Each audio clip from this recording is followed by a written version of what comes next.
My name is Michael A. Charbon, and we sit down with the new Chief of Police, Nishan Duraiappah. Chief, welcome to the Peel Region, and congratulations on getting the job of being Chief. Thanks, Michael. Good to be here.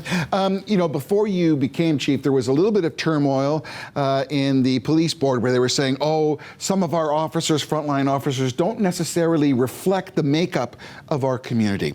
You've had 25 years of good service in Halton. You came highly recommended. You check many of the boxes. What is your feeling now, now that you're the Chief and you've been in the option for a little while now? Thanks, Michael. First of all, I need to say that it's been amazing to be here. The community has embraced me, not just from a policing standpoint, but the organization has been very welcoming. It is day 35 or 36 for me, and I've been to 29 out of 40 of our shift parades to see our troops, civilians, sworn, right across the organization. And can I tell you, just anecdotally, visually, it does reflect our community. I think there are a lot of issues to do as it relates to relationships within the organization and externally that need to be enhanced. And I think we're really well poised to do that. Clearly, we continue to need to match the growing rate of diversity that this region faces. And that's an interesting thing because that's appealing to the community, increasing recruiting from all types of backgrounds. And I think we're well positioned. We just need to win the war on communication of that and how successful we're doing. You're affectionately called Chief Nish. I actually called you Coach Nish when we first started. Chief Jennifer Evans left things in what we believe is in good shape. With you being the changing of the guards, what is something that you want to get accomplished? Is there a particular goal or something that you want to put your stamp on that makes Chief Nish the new Chief Police of the Peel Region? Yes, absolutely. First of all, the history and tradition of this organization has been fantastic. Every chief that has been a steward of these people here in this community has moved the yardstick forward, and it's just my opportunity to do my legacy piece. And what is that piece? What's Chief Nish going to leave us with? Well, for me, I bring an outside look, a fresh perspective to protect what's been best in class, but also to seek new opportunities. And that's going to come from, a different take on things, and being flexible, looking at being innovative, and embracing change, because I've told everybody so far, if we don't embrace change, we're going to hate irrelevancy even more. And the complex needs of this community need for us to continue to evolve, look at new opportunities, right from how we look at service delivery on the front line to dealing with the public, for innovation technology, collaboration across sectors. Those are important areas of emphasis for me. So let's talk about a hot topic. You're sitting here, carding. There are some police chiefs across Canada who believe carding is a very important part for doing intelligence work. There are others that feel that is not. Where do you sit?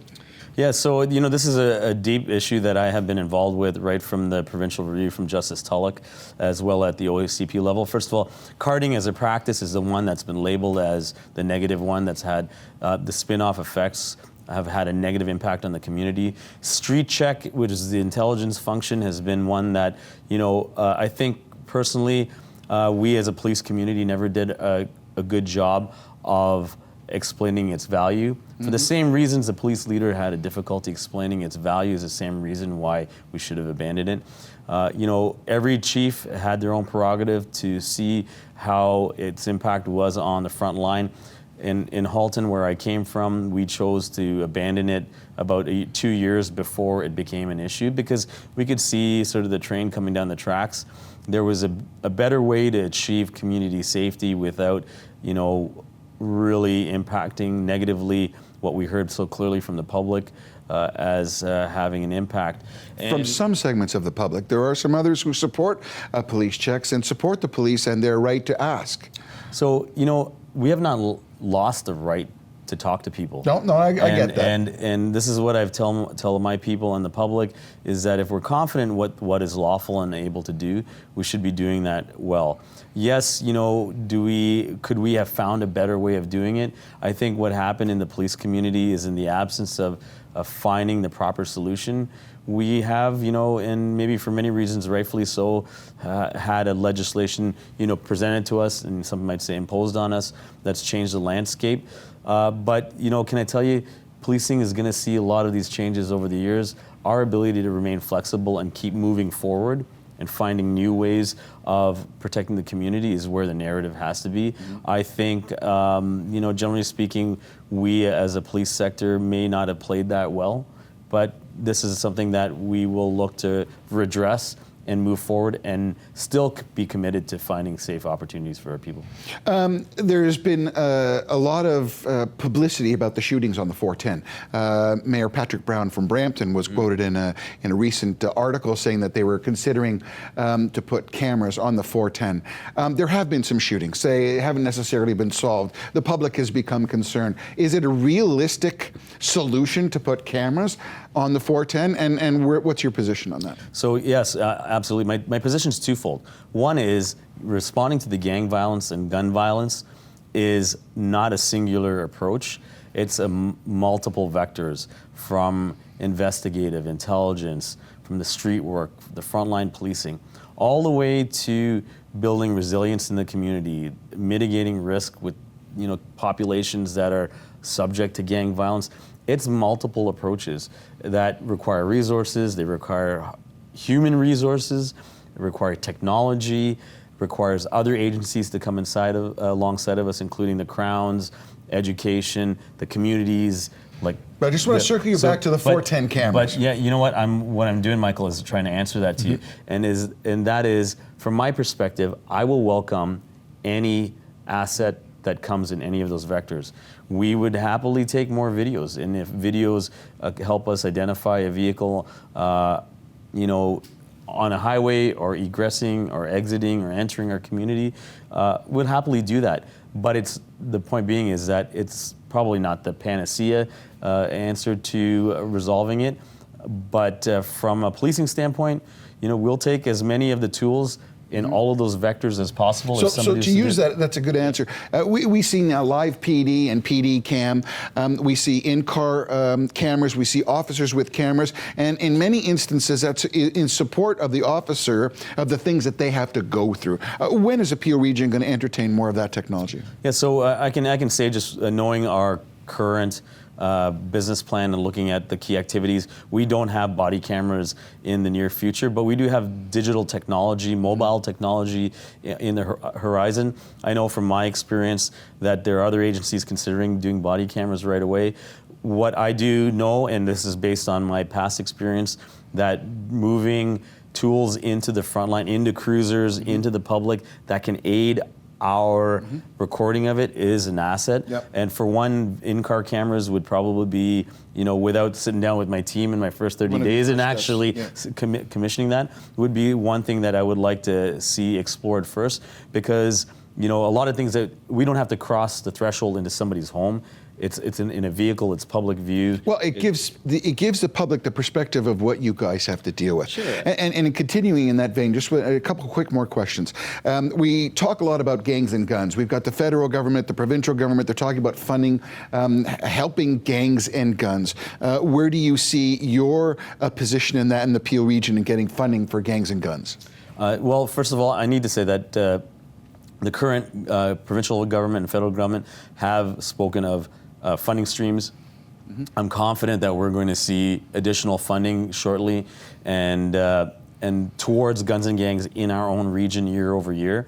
I think what it all comes down to is how many resources do I have to put at the issue, right. And any funding to offset that would be very helpful. And because ultimately, when I move people to these homicide and guns and gangs investigations, it's your family, it's my mom or somebody we know that is waiting an extra day or two on a regular service delivery call. The trickle back impacts all of us. So there has been some talk, several mayors have talked about banning handguns in certain cities in Canada. The legal gun owners say all the guns that are being recovered and used in the commission of crime are generally stolen, either across the St. Lawrence or brought in illegally from the United States. So banning handguns and banning legal gun owners is not going to help the unfortunate purge that we have of all these shootings. What is your position on banning handguns in the city of Peel? Well, first of all, I think there's a major gap provincially on the analysis of where illegal firearms come from. In the interim, we're purporting or considering solutions that may not end up stopping the issue. So that's my first thought. We do know at the Ontario Association of Chiefs of Police that lawful gun owners here in Ontario, Canada, are probably the most responsible ones and are quite often not the source of the firearms that are used. I think an emphasis on where illegal firearms are coming from, to be right adjacent to the largest country possessing firearms and to know where they're coming from. Most friendly border. And we know that that's their source would probably be the best. And a lot of it's coming over the St. Lawrence through some of the Indian lands too. I mean, so it's hard for someone in Peel region to combat that. And here's the other side is, the municipalities may choose to do whatever they need to do. There's the other arm is who's going to look after the compliance of people who are lawfully owning firearms. And I got to say, as a chief, I don't think we would be able to be willing to take that on. That would be a pressure that would be very misguided from particularly the unlawful firearms that we're chasing on the streets. So last question, it's all about budgets and it's all about officers. We always hear the police service board saying, oh, the budgets are this, and the city is always trying to raise taxes to cover the police budget, whereas the people who live in the region of Peel, tell me what you need and do what you need, because we want to be protected. With the rise in crime and shootings here in the Peel region, it's important. Where do you see your budget? Do you see adding more officers? And what is the future for you in the Peel region in the next year and a half as we now start to pass the honeymoon stage and you're putting on the front line now? Yes, that's a great question. We've got great support from our Police Services Board, given all the pressures that we're seeing. And the population growth of the organization needs to happen. It does need to happen, and the budget will allow me to increase the amount of officers if it's approved.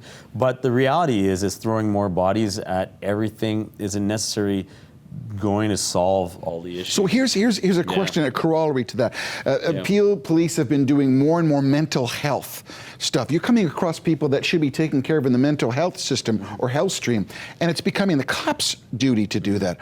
I mean, isn't that part of the budgetary process as well? And how frustrating is that for your frontline officers? It's frustrating. We know that 70-80% of what our officers do on the front line is non-criminal. Yeah.